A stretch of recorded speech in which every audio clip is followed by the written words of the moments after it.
Let's talk about fstrings, formatting things in Python. Here we capture the x variable in the string below.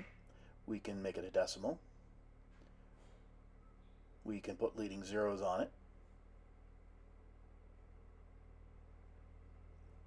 We can left justify it, right justify it, even center justify it. Here we have a more complicated example. Here we're trying to put an operator between these two to show whether x is greater than y. This works nicely.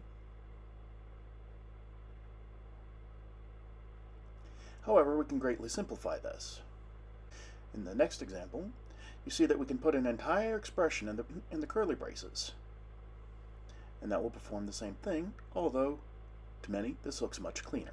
Please remember to like, share, subscribe, or comment.